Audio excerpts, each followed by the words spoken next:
It began with a silence too perfect to last, the kind found in neighborhoods that mow their lawns on schedule and pretend bad things don't happen here.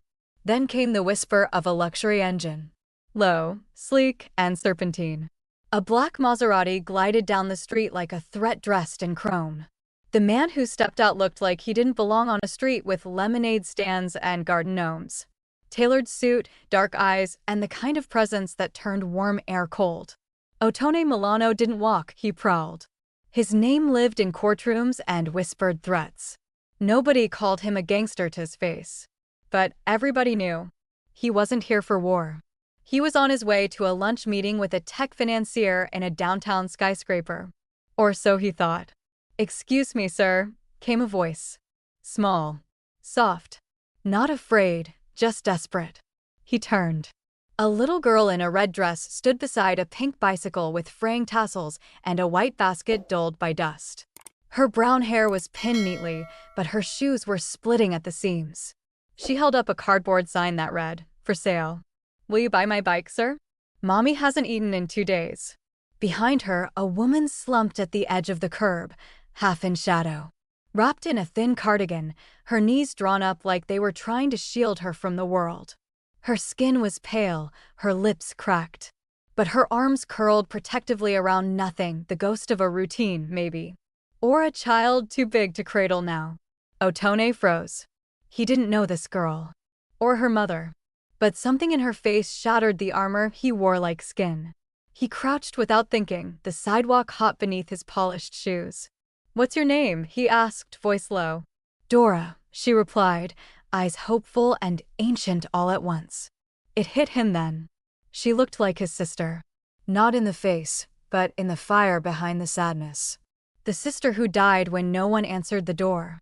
The sister no one listened to until it was too late. Before we continue, like this video and comment where you're watching from.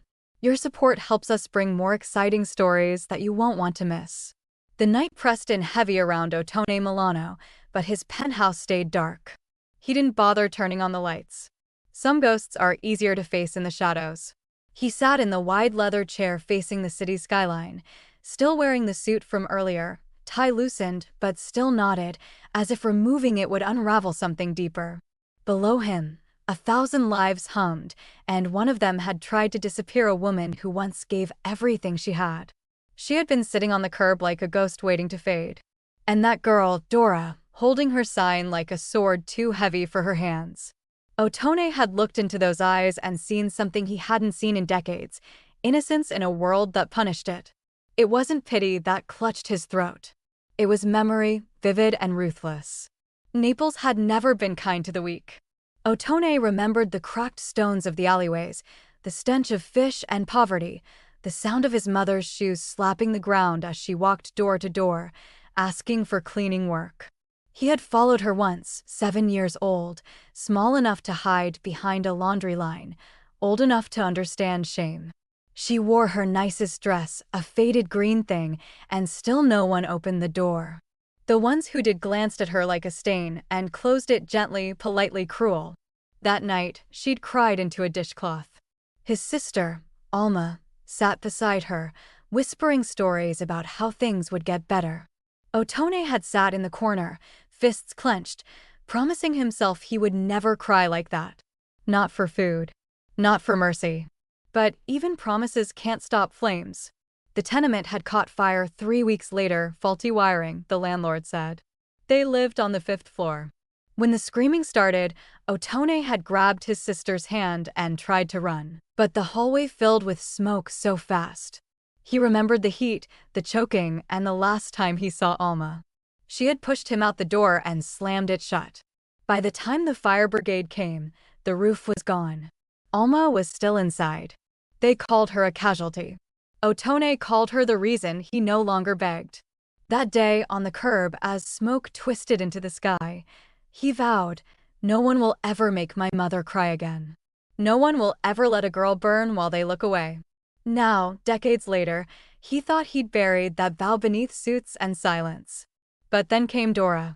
Her hands were trembling but steady. Her words soft but clear. She hadn't cried. She had offered. Just like Alma once had. The weight of it sank into his chest like a stone. Ottone stood slowly, walked across the room, and pulled open a drawer in the antique desk by the window. Inside lay a single phone. Not his business line. Not the one his clients used.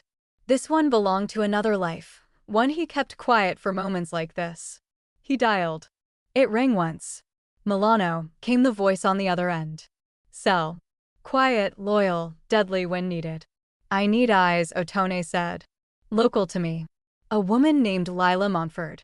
Her daughter is Dora. Find out everything, where she worked, who fired her, who blacklisted her. Find out who buried her. There was a pause. Then Sal simply said, understood. Ottone ended the call and stared at the city lights like they were lies waiting to be broken. Every empire had blood under its bricks. He just needed to find out whose blood had bought silence this time. And why someone thought Ottone Milano would walk away from a starving child with a paper sign. The next morning, he didn't go to his meeting. The tech investor could wait. Instead, Ottone drove. Through neighborhoods painted in sun and secrets. Past chain coffee shops, forgotten benches, and hollowed-out downtowns where opportunity had once lived but never stayed. Eventually, he pulled up to a city records building, small, gray, and unimpressive. But power didn't always wear gold. Sometimes it wore dust and silence. Inside, he spoke a name. A favor owed. A file delivered. Lila Montford, formerly Senior Compliance Officer, Valencia Realty Group. He sat in his car with the manila folder open across his lap. She had a spotless record. Years of commendations. A trail of quiet excellence. Until 8 months ago. The notes were vague: department restructure, position redundancy, transitioned with compensation. Ottone's eyes narrowed. Bureaucratic bloodletting, he thought. The kind done with pens instead of knives. He flipped to the final page. Signed by Vincent Torre. The name hit like a punch he should have seen coming. Torre had once been his numbers man. Ottone had brought him in from the cold, taught him the ropes, trusted him with the books. Torre wanted legitimacy, and Ottone had helped. He had cut him loose when the heat rose, let him set up clean businesses, watched him climb with a crooked grin and clean hands. Now Torre ran Valencia Realty. And he'd buried a woman for refusing to be crooked. Ottone closed the folder slowly, like sealing a coffin. There were men you could reason with. And there were men who needed to be reminded. He reached into his coat pocket and pulled out Dora's crumpled sign. For sale, written in careful block letters, the edges soft with handling. He stared at it for a long moment. Then he said, quietly to himself, "You made the wrong woman invisible." The phone buzzed in his other hand. Sal again. Confirmed. Lila Montford. Fired under Torre's order after refusing to approve tenant clearance for an aggressive redevelopment push. She refused to sign documents that would have cleared out 4 senior tenants. There's more. I'm listening, Ottone said. She tried to fight it. Filed a complaint. It disappeared. Her references? Blacklisted. Can't get hired anywhere in her field. She's living off school meal programs for Dora and whatever she can scrape off local pantries. Her home's 3 weeks from foreclosure. They're surviving on pride and canned fruit. Ottone didn't speak. He didn't need to. Orders? Sal asked. Ottone looked at the sign again. Start with his money. Freeze it. Quietly. Then find out who's laundering for him. Pull threads until something unravels. You got it. And Sal? Yeah. Let him wonder who's coming. He hung up and looked at the sky. Clouds were gathering. Ottone didn't believe in omens. But he did believe in patterns. And this one looked a lot like revenge. He drove back through the city, not to his penthouse, but to a warehouse he hadn't visited in years. Inside was a safe. In it, a book. Not a ledger, a list. Names of every man Ottone owed, and every man who owed him. He flipped to Torre's name. Under it, he scrawled a single sentence, forgot who gave him his teeth. It wasn't rage Ottone felt now. Rage was messy. This was colder. Sharper. The kind of vengeance that didn't scream, it whispered, and was followed by silence. By dusk, he was back on Dora Street. The sun dipped low, painting the sidewalk gold. The pink bicycle was still there, parked by the steps like a soldier standing guard. Ottone didn't knock. He just left a bag of groceries at the door.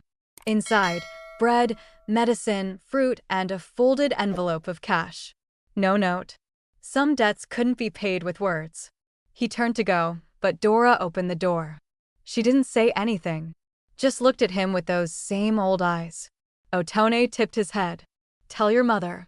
The world hasn't forgotten her yet." Dora blinked once, then nodded. He walked back to the car. As the engine hummed to life, he spoke aloud, voice low, final. "Find me everything on Lila Montford." And who buried her? The warehouse smelled of rust and memory. Ottone Milano stood by the long table in the center of the room, his hands pressed flat against the wood like a man holding something down, rage, maybe. In front of him lay the evidence: photos, memos, sealed reports, and a half-burned copy of a complaint that had never been filed. Sal stood a few feet away, arms folded, his silence just as heavy as the air between them. The truth had finally arrived, and it reeked of betrayal. "She was good," Sal said, his voice low and respectful. "Lila Montford. 6 years at Valencia Realty. Immaculate record. Never missed a deadline, never signed off on a bad deal.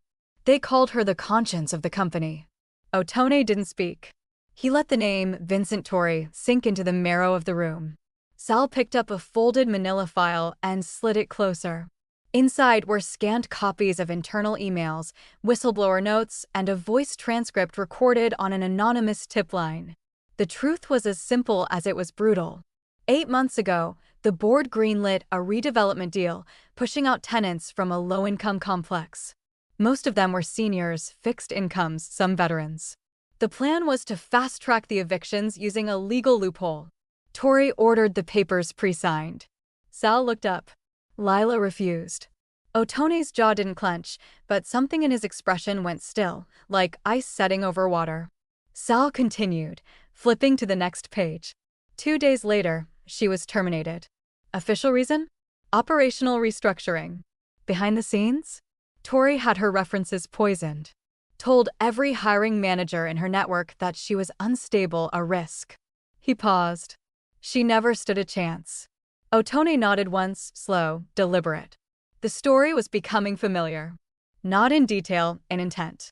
A woman who refused to fold. A system that made an example out of her. And behind it all, a man who had once sat across from Ottone, smiling like a son. "There's more," Sal said, almost apologetic. After she lost her job, she cashed out her 401k to keep their apartment. But it only lasted a few months. She applied for temp work, even janitorial shifts. No one called back. Dora was the one who stepped up. Sal set down a sheet of lined notebook paper, a list of items with scribbled prices. She started bringing toys to school in a backpack, selling them to classmates. Crackers, granola bars, a juice box here and there. Said she didn't mind skipping lunch as long as her mom got dinner. Ottone's fingers curled slightly against the table. He stared at the paper like it was a weapon. A child shouldn't have to trade dolls for dignity. A mother shouldn't have to shrink in silence. And a man like Vincent Torre should have known better. She never told anyone what happened, Sal added. Not the church, not the community center. Too proud. Too broken. They slipped through every crack. There was a pause, then Ottone asked quietly the bike. Last thing she had, Sal said. Dora wouldn't touch it until the day they ran out of everything. No food, no power. Lila passed out from dehydration 2 nights ago. Dora found the sign, wrote the words, and waited on the sidewalk. Ottone stepped back, letting the story settle over him like a tailored coat. Vincent Torre hadn't just fired a woman. He'd buried her. Quietly. Systematically. Using power Ottone had once given him. He moved toward the far side of the room, where a shelf held 3 objects: a silver lighter, a photograph of his mother, and an old Italian coin, a reminder of the days when Ottone had to count lira just to eat. He picked up the coin and turned it in his fingers. "Remind me," Ottone said, voice calm, "whose name built Valencia?" "Yours," Sal replied without hesitation. "Torre was your ghost accountant. No one took him seriously until you vouched. He rode your shadow into the boardroom. Ottone placed the coin back on the shelf. Then I'll drag him out of it. He turned, every movement precise, his stillness more terrifying than any raised voice. Sal didn't need further instruction. Ottone wasn't planning a hit. He was planning something worse, invisibility collapse. A reckoning made from influence, leverage, and silence. Start the process, Ottone said. Pull his donor records. His investors. Every shell company he's ever used. I want to know what keeps him breathing. Sal nodded. And when we find it?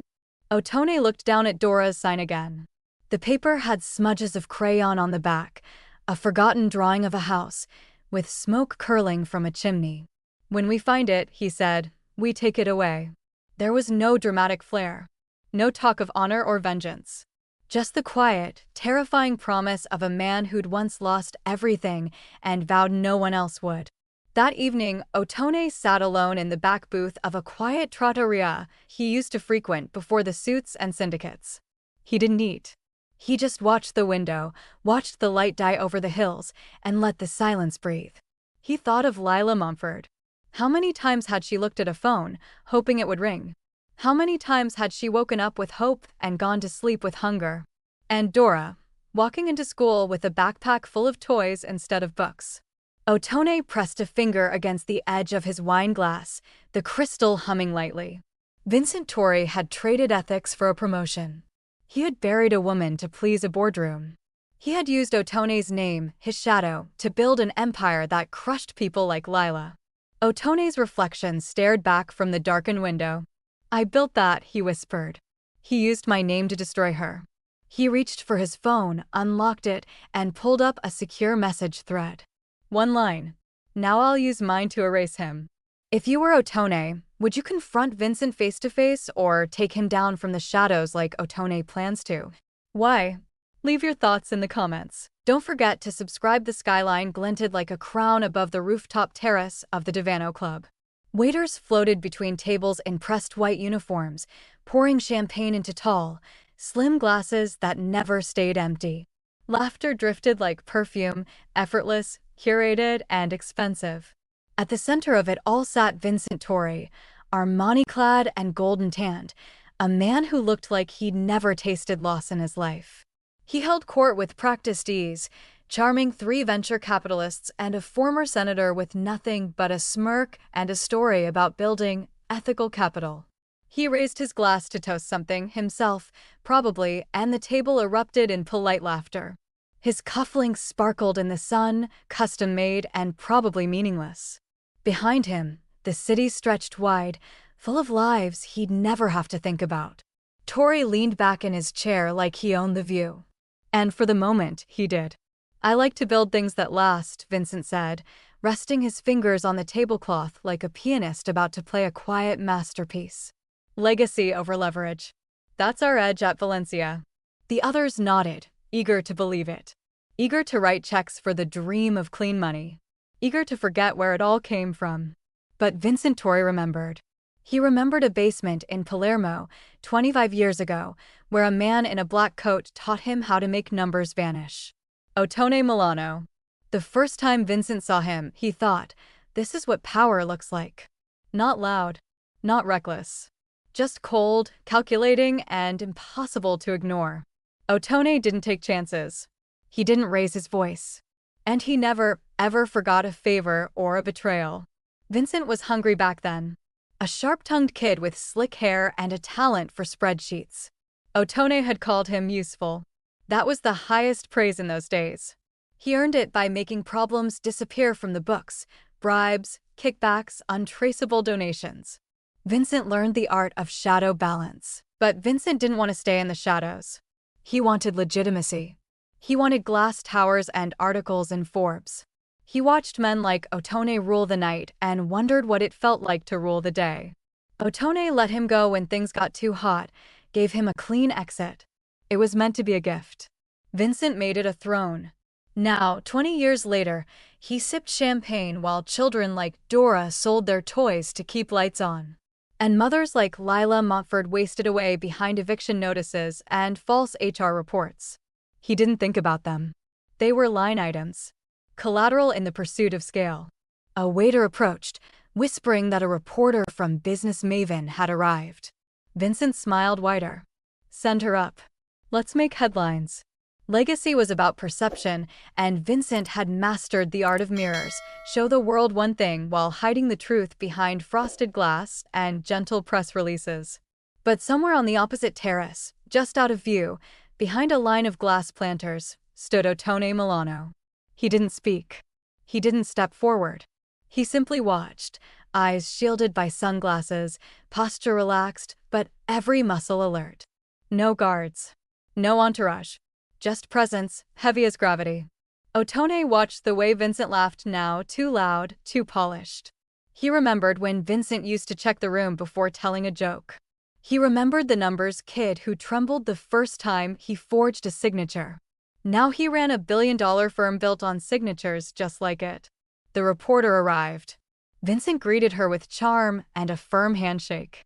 "We're a people-first company," he said, and Ottone nearly smiled. He imagined Lila Montford in that moment, imagined her folding her last rejection letter, too tired to cry. Vincent leaned forward, answering a question about community reinvestment programs. "We're focusing on sustainability," he said.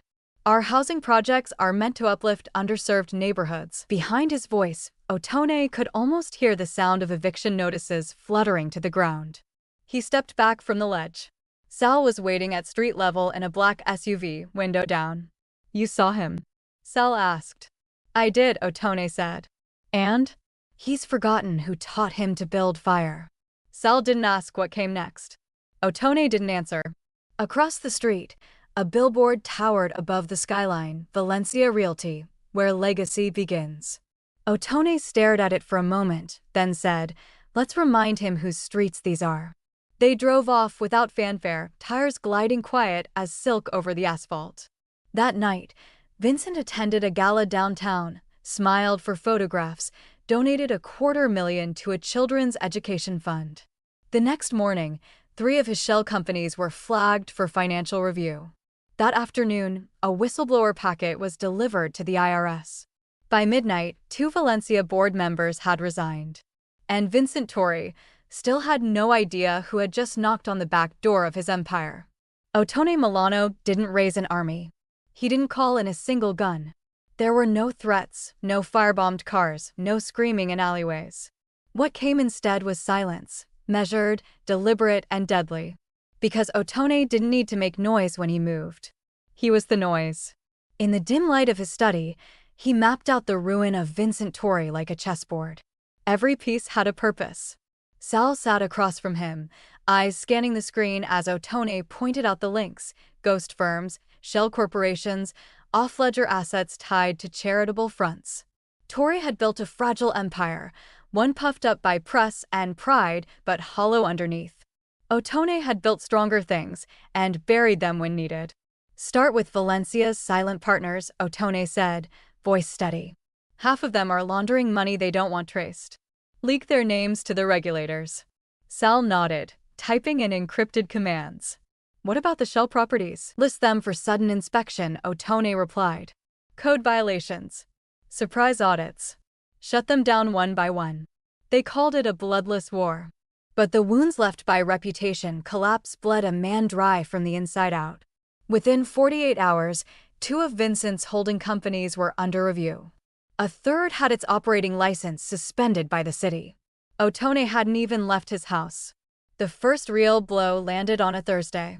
Vincent's private account, one reserved for personal ventures and tucked away in a Cayman shadow, was frozen. He found out during breakfast, when his card was declined trying to purchase a watch worth more than most homes. He brushed it off at first, blaming the bank. But his lawyer called an hour later. "There's a federal trace request on all your discretionary funds." By Friday morning, the whispers had started. A memo leaked to financial journalists, anonymous, detailed, and sourced from inside Torre's own operations. It outlined shady land deals, internal gag orders, and the use of community grants to cover construction overages. The kind of story newsrooms dreamed of breaking. Headlines hit digital news before lunchtime: real estate darling or quiet tyrant. A look inside Torre's empire. Vincent snapped. He fired 3 staffers by noon and replaced his legal team by dinner. He stormed through boardrooms like a man chasing ghosts, demanding answers no one could give. The paper trail had been too clean, too quiet, which made it even more terrifying. The next package arrived at his home. No return address. Just a brown envelope, neatly taped and hand-delivered. Inside was a crumpled piece of cardboard. The words on it read, "For sale." He dropped it like it burned. For a long moment, Vincent said nothing. Just stood there, staring at the letters, those uneven lines written by a child's hand. It was impossible. He hadn't seen the girl. Hadn't known about the mother. Who sent this? Why no? He called security. He blamed his assistant. He tore apart his office looking for cameras. But Ottone was never in the room. He was in the reactions. He watched from afar as Vincent's movements grew erratic, his emails scattered with typos, his staff walking on glass. Investors started pulling out quietly, afraid of what was coming but too unsure to speak. Ottone didn't need to break Torre. He needed Torre to break himself. And Vincent was obliging him beautifully. Meanwhile, across town, a brown paper bag appeared on the Montfords' porch. Then another. Groceries, fresh fruit, medicine, canned goods with long shelf lives. Dora opened the door, eyes wide, scanning for whoever left it. But no one was there. Just kindness that didn't ask for thanks. It kept happening. Twice a week. Groceries. A small envelope tucked inside one, cash. Enough for rent, enough for rest. Lila never said a word aloud, but Dora saw the light come back into her mother's eyes like a slow sunrise. One evening, Lila stood long enough to boil water and make pasta. Dora sat across from her at the kitchen table, chewing slowly, not wanting to finish too fast. There were no more tears. Just warmth, silence, and the subtle return of dignity. Lila didn't ask who sent the food, but she knew. Across the city, in a high-rise office lined with mahogany shelves, Ottone placed the pink bicycle gently beside his desk. It had been cleaned, the chain oiled, the handlebar tape rewrapped. A small ribbon still clung to the basket like a survivor. Ottone looked at it for a long time, then sat down across from it like it was another person in the room. "This stays here," he told Sal, who stood in the doorway.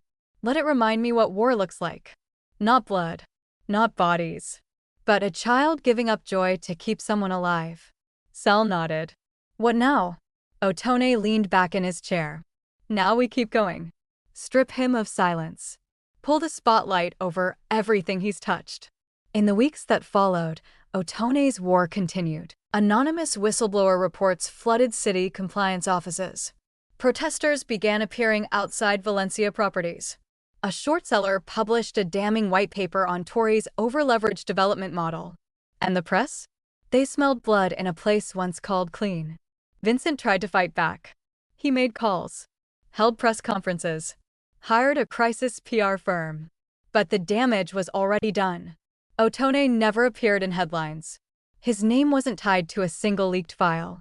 But his fingerprints were everywhere, on the silence, on the collapse, on every closed door that used to open for Vincent Torre. And through it all, the pink bicycle remained, quietly stationed like a relic. Ottone would glance at it during strategy calls. He'd catch its reflection in the window, amid city lights and the soft hum of late-night thunder. It reminded him what this war was really about. Not empire, not revenge, but restoration. He wasn't just tearing something down. He was putting something back. What would you do if you had the power to take down someone who ruined innocent lives? Would you go as quietly and methodically as Ottone, or would you confront them face to face? Let us know in the comments, and subscribe to follow Ottone's next move. The quiet war is only just beginning. The night was thick with a hush that only memory could break. Ottone Milano stood on the edge of the quiet street, dressed in black, the collar of his coat turned up against the wind.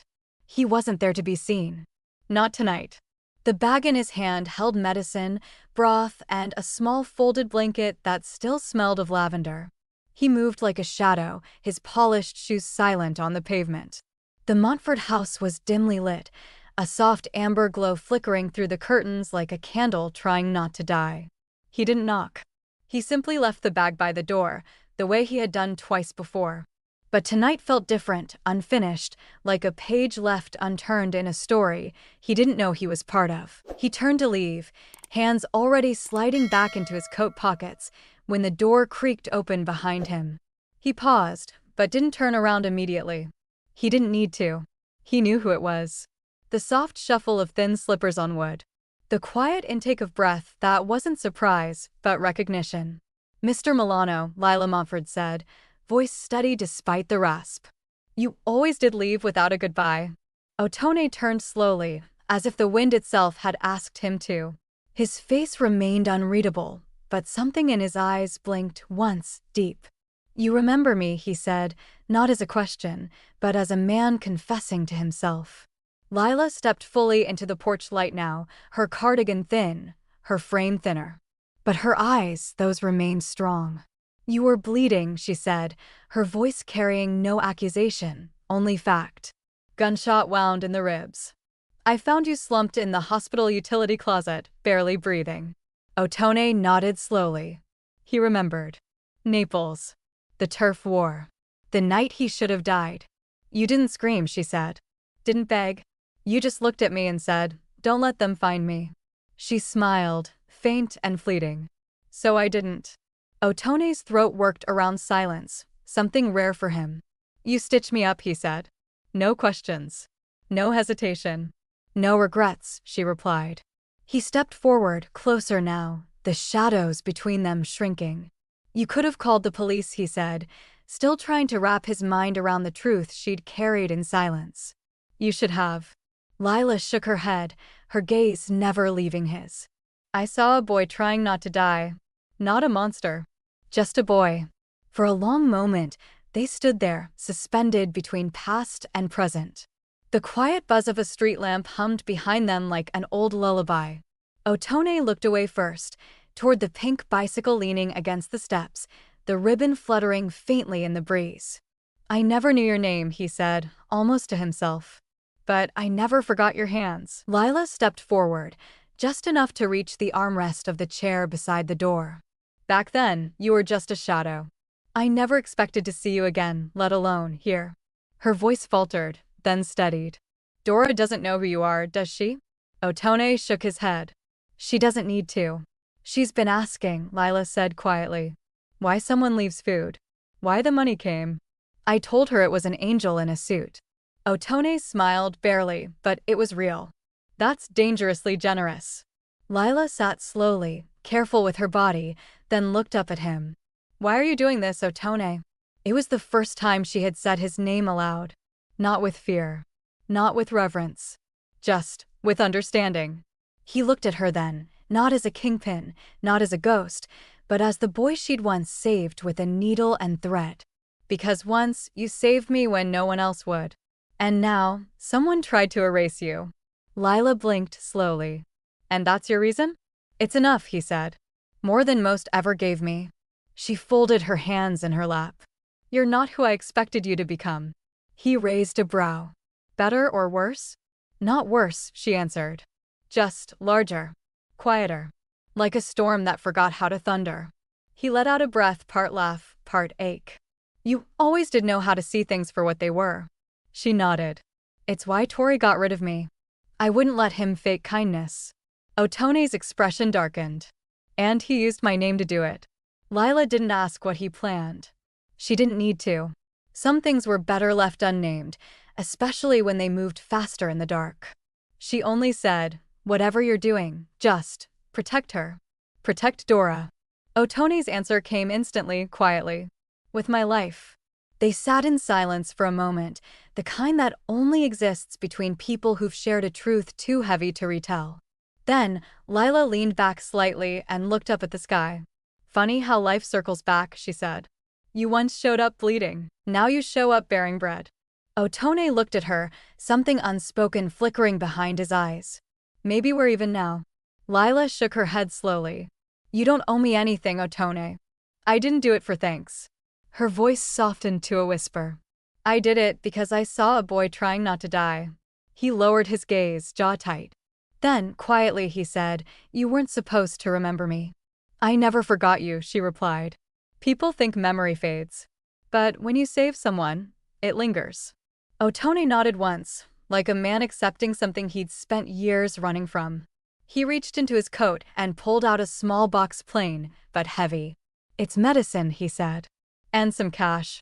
Use it however you see fit." Lila hesitated, then took it. "Thank you." As he turned to go, she called out to him one more time. "Ottone." He paused at the bottom of the steps. "Don't let what they made you bury the boy you were." He didn't answer with words. Only a nod. One sharp, reverent tilt of his head, and then he was gone into the night. The porch light flickered once, then held. Inside, Dora slept soundly, the pink bicycle still guarding the door. And on the porch, Lila Montford held a box in her lap, her eyes closed, whispering thanks into the air that carried no name, just the scent of bread and something that almost felt like redemption. The meeting was scheduled under the guise of urgency, an exclusive investment opportunity with international backers. Vincent Torre arrived in his finest suit, hair razor-trimmed, smile polished to perfection. His assistant had confirmed it thrice, told him the names involved were too powerful to ignore. The location was unfamiliar, a high-rise downtown with mirrored windows and no corporate branding. That alone should have raised alarms. But Vincent walked in anyway, ego preceding him like perfume. He was used to closing rooms, commanding board tables, seducing money with charm and tailored words. The receptionist nodded without speaking, motioning him to the private elevator with eyes that held no curiosity. At the top floor, a long corridor stretched before him, silent, empty, heavy with the kind of stillness that whispers before a storm. He straightened his tie, exhaled confidence, and pushed open the glass doors. There were no investors waiting. No notepads. No pitch decks or catered coffee. Just a single man at the head of the room, seated calmly in a leather chair. Behind him, the skyline loomed in gold and slate. On the table in front of him lay a folded piece of cardboard. Vincent blinked, faltered. His steps slowed, then stopped. For a second, he thought it was a joke.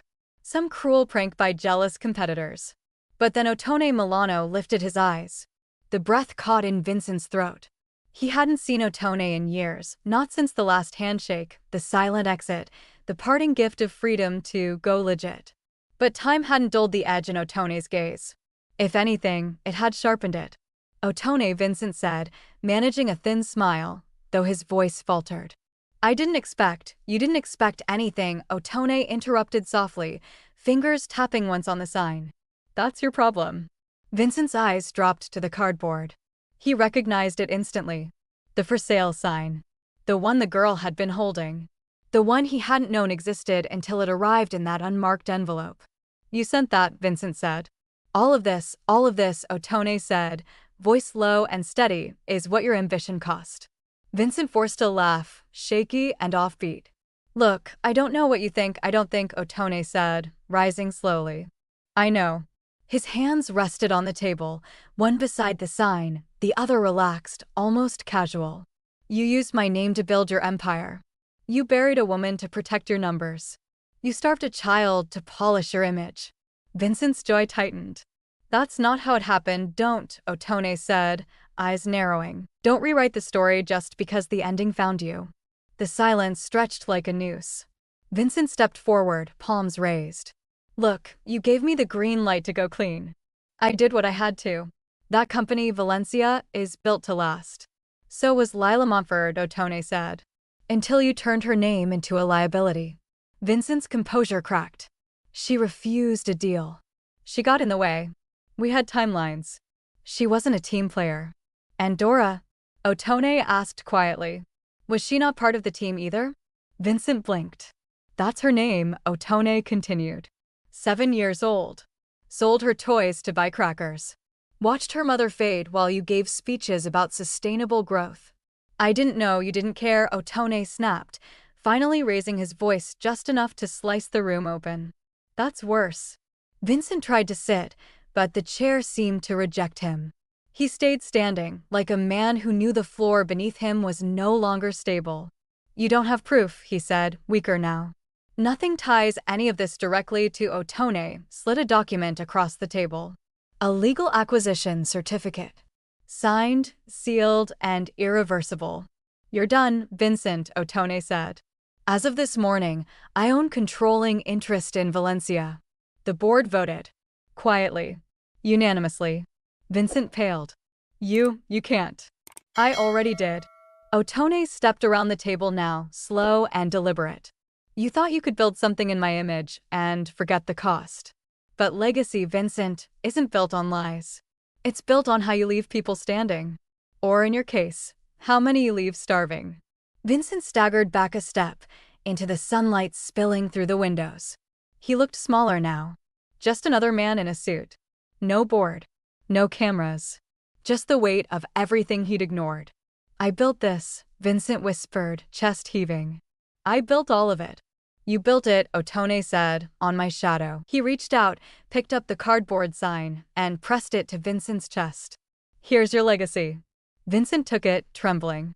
Ottone leaned in, voice barely above a whisper. You never deserved to carry my name. And with that, he turned and walked away. No threats. No blood. Just the truth, heavier than any bullet. The sun had returned to the Montfords' porch like it remembered where hope lived. Morning light filtered through the windows, warming the worn kitchen tiles where Lila stood, apron tied loosely, brow bent in concentration over the stovetop. For the first time in months, the house smelled like food instead of fear. Eggs sizzled. Toast popped from the old metal toaster Dora had once tried to sell for change. The knock came gently. Not like a collector, not like danger.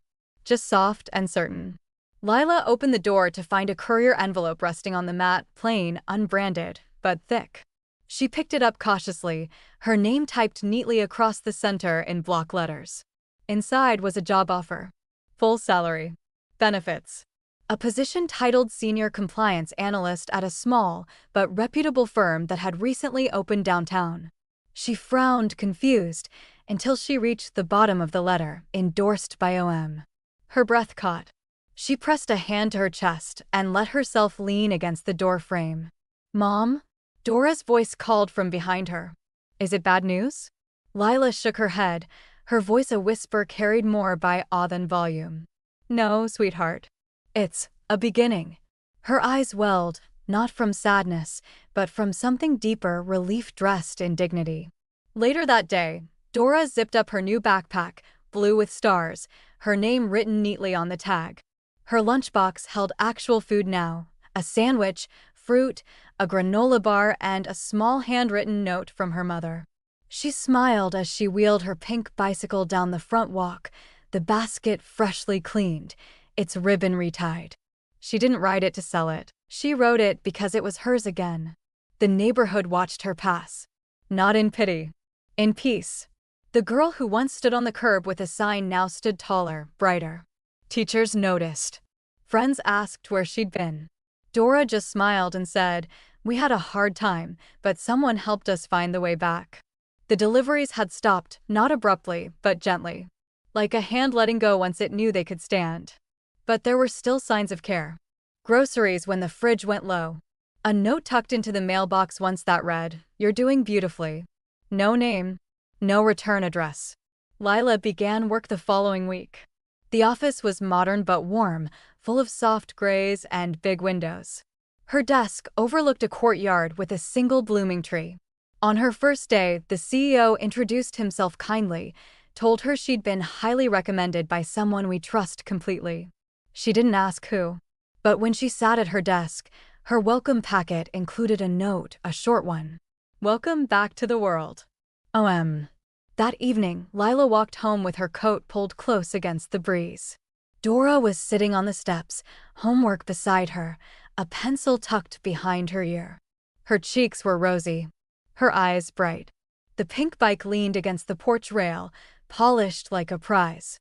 Lila ran her hand along the handlebars, her fingers tracing the grooves time had left. We're keeping this forever, she said softly. No matter how old you get. Dora laughed, nodding. I wouldn't trade it for anything. That night, the house felt alive again. Not just warm, whole. Lila cooked. Dora read aloud from a library book. They didn't talk about the past. They didn't need to. Every kindness still lingered in the corners of the home, unseen but unforgettable. Across town, Ottone Milano stood in the shadows outside a modest bookstore. He didn't approach the door. He didn't need to. Through the window, he saw Lila and Dora inside, picking out a new notebook and a pen Dora liked. They laughed together. That was enough. He turned to leave, coat fluttering behind him, the wind catching at his collar. Sal waited in the car, engine running. "You sure you don't want to say something?" he asked. Ottone shook his head. Some stories don't need a sequel. As they pulled away, Lila stepped outside, drawn by something she couldn't name. She caught only a glimpse, a black car turning the corner, fading into dusk.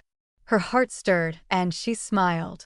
"Some devils," she whispered, eyes soft, "protect better than angels." Do you think people like Ottone, powerful, flawed, dangerous, can truly redeem themselves through quiet acts of kindness? Tell us what you believe in the comments. And if you're rooting for stories where justice leads to healing, make sure to subscribe. The story isn't over yet.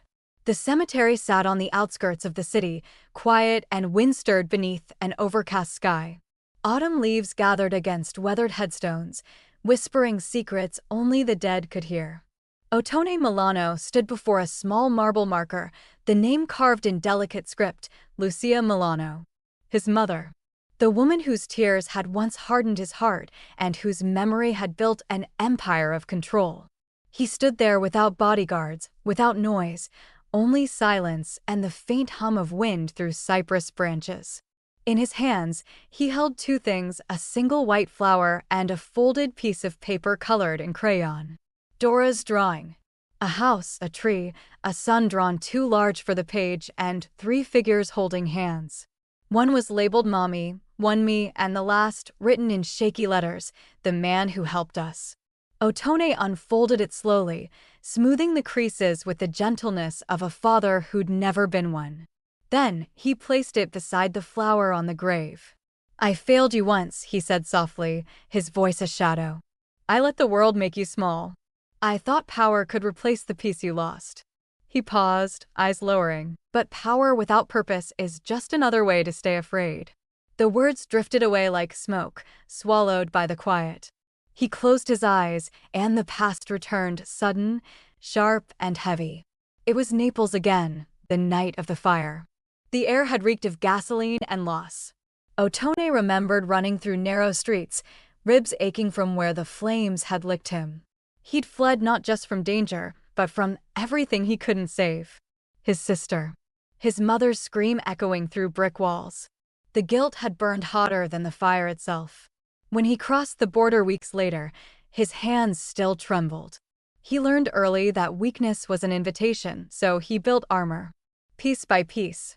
By the time he was 25, he no longer flinched at violence. By 30, he didn't blink at betrayal. He built an empire of shadows, all to prove he would never be powerless again. But power, he learned, was a lonely kind of god. He opened his eyes now, the wind tugging at his coat. The years hadn't softened him, but something in that small pink bicycle, that child's voice asking for kindness, had cracked what time never could. It wasn't pity he felt that day on the curb. It was recognition, the ghost of a boy who'd once begged the world to notice him. Ottone knelt before the grave, brushing fallen leaves away from the base of the stone. "You said once," he murmured, "that kindness wasn't weakness. It was proof you still had something worth protecting." He smiled faintly. "I think I understand that now." He touched the paper one last time before standing. "And I promise, I'll use what I have left to protect." Later that afternoon, Ottone sat across from Sal in a private cafe tucked behind an alley, the kind of place where no one asked names. Steam curled up from their cups of espresso, filling the space between them. Sal watched him in silence, waiting. Ottone rarely looked uncertain, but today, his posture carried weight that no weapon could ease. "I've been thinking," Ottone began, stirring his drink slowly. "We've spent years cleaning messes, fixing the chaos men like Torre create. We make it disappear, polish the streets, move on." Sal nodded, wary. "It's what we do." Ottone's eyes lifted. "Not anymore." Sal leaned back, brows furrowing. "Then what?" Ottone's gaze held his. From now on, we don't clean messes. We prevent them. The words hung there, heavy but alive. Sal's face softened, then broke into something that wasn't quite a smile. That's not exactly what the Milano name is known for. Then maybe it's time we change what it means, Ottone replied. Use our reach differently. Protect the right ones before they fall through the cracks. Sal sipped his espresso, thinking. You're talking about playing saint in a devil's game. Ottone's voice lowered. No, I'm talking about rewriting the rules. They sat in silence for a while. Outside, the wind picked up, scattering leaves across the cobblestone street. For the first time in years, Ottone didn't feel the need to chase anything. Not vengeance, not fear, not control. The world felt wide again, and for once, he wasn't trying to conquer it, only to understand where he fit within it. Word is Torre left the country, Sal said, breaking the quiet. No assets, no power. Just a name nobody wants to touch. Ottone nodded once. Let him live. Sometimes exile is a better sentence than death. You really are changing, Sal said. Maybe. Ottone looked toward the window, where the sunlight shifted through the glass, soft and fleeting. Maybe I'm just remembering. That evening, Ottone walked through the city's heart, past the cafes and bookshops, past the neon hum of life carrying on. No one recognized him. No one needed to. He liked it that way. For once, anonymity didn't feel like erasure, it felt like freedom. He passed a park and stopped. Children played on the swings, their laughter carried by the wind. One of them rode a small bike with pink handles. Ottone watched for a moment, something loosening in his chest. The world kept moving. And for once, it didn't need his permission. When he returned to his office, he found the pink bicycle waiting where he'd left it, shining softly under the amber light. He sat down, leaning back in his chair, and looked at it the way one looks at a mirror that tells the truth. Every dent, every scratch, every reminder of what happens when innocence meets cruelty. And yet, it stood a whole. Sal entered quietly, holding a folder. Everything's in motion, he said. The foundation paperwork. The outreach program. The name you chose, it's official. Ottone nodded, eyes still fixed on the bike. Flor de pace, he said quietly. Flower of peace. She'll like that. Sal smiled faintly. You think she'll ever know? Ottone's voice was barely above a whisper. I don't need her to. He looked up then, meeting Sal's gaze. I just need to know I didn't forget who I was supposed to be. They stood in silence for a long moment. The air carried the faint sound of rain against the windows, soft and cleansing. Finally, Ottone asked, his tone thoughtful, almost childlike, Do you think a man like me can ever make peace with the boy I buried? Sal didn't hesitate. You just bought a child's bike to save a woman, he said. That's a start. Ottone smiled faintly, the kind of smile that only comes after a lifetime of holding too much pain. He rose, walked to the window, and opened it just slightly. The wind swept through the room, rustling papers, stirring the quiet. The drawing from Dora, framed now, fluttered on the wall. He placed a hand against the cool air, feeling it press back like a promise returned. A promise in the wind. It had been a month since silence stopped sounding like punishment. The air in the neighborhood was different now, not louder, just lighter. Autumn had faded into the early blush of winter, but the chill felt crisp, not cruel. Somewhere down the block, a radio hummed from an open kitchen window, and birds flitted between bare trees like they knew something beautiful had happened here. On the pavement, wheels turned in rhythm, pink, polished, proud. Dora Montfords pedaled slow, humming softly, the front basket of her bike filled with bread, apples, and a wrapped wedge of cheese. A ribbon trailed from one handlebar, dancing in the breeze like a small flag of freedom. She wore a red scarf, cheeks rosy from the cold, and her hair was tucked behind her ears just the way her mother had shown her. Each pedal stroke was steady, not tired, not rushed, just present. Beside her, Lila walked with her coat buttoned tight, a manila envelope cradled gently in one hand. She didn't say much, but the smile she wore hadn't left her in days. Inside the envelope was a deed. It bore her name now, Lila Montford, sole owner. Paid in full, notarized, and stamped with a seal she didn't recognize but would never question. Dora glanced at her mother and beamed. "Can I keep the bike forever?" she asked. Lila smiled softly, brushing a stray hair from her daughter's face. "Forever and a day, Piccolina." The nickname stuck. Dora liked the way it sounded. Light. Important. As they turned the corner, the street opened into the park lane, the same place where weeks earlier Dora had stood holding a sign and swallowing pride. Now she glided through that space like she owned it. Heads turned not in pity, but in peace. The neighbors waved. A few even clapped quietly. Dora didn't understand why. She just smiled back. In the distance, parked just off the curb beneath a quiet elm tree, was a long black car. Its engine was off. Its windows tinted. It blended into the street like it had always been part of it. And in the front seat, hands folded over the steering wheel, Ottone Milano watched. He didn't move. He didn't wave. He simply observed, the way one watches a sunrise they don't deserve but are grateful to witness. His eyes followed Dora as she coasted past, sunlight catching the chrome of the bike like a spotlight. She looked toward the car, not because she knew him, but because something inside her recognized something outside of her. She waved. Not the wave of a child greeting a stranger, but of someone saying thank you without knowing why. And then she smiled. It was small, certain, and impossibly kind. Ottone's breath caught in his throat. He'd built his life making men fear him. Now, the one thing that made him feel was a girl who had never even learned his name. Lila stopped just in front of the house, their house now. The porch had been painted, the roof repaired. Inside, curtains swayed over clean windows, and the kitchen held the warmth of something real. She looked toward the car too, not in fear, not in doubt. Just knowing. She didn't wave. She only nodded once, then guided Dora up the steps. As Dora parked her bike against the railing, she noticed something in the basket beneath the apples. A small white envelope, tucked carefully between the linen and fruit. Her fingers brushed it gently, pulling it free. She turned it over in her hands. No stamp.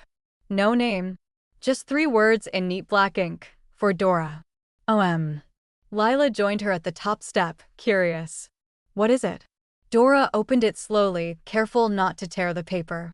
Inside was a folded card, simple, unadorned, and a message written with calm, steady strokes. Keep writing, Dora. The world needs girls like you. O.M. Lila closed her eyes, a breath slipping from her lips like something being released after too long. He was here, she said softly. Dora looked up. Who? Just someone, her mother whispered, who remembers what it feels like to be forgotten. Inside the house, Lila placed the card on the windowsill above the sink, beside a sprig of rosemary and a photo of Dora as a toddler. She didn't cry. She didn't tremble. She just stood quietly, letting the peace of that moment settle into the walls of a home that had learned how to hold light again.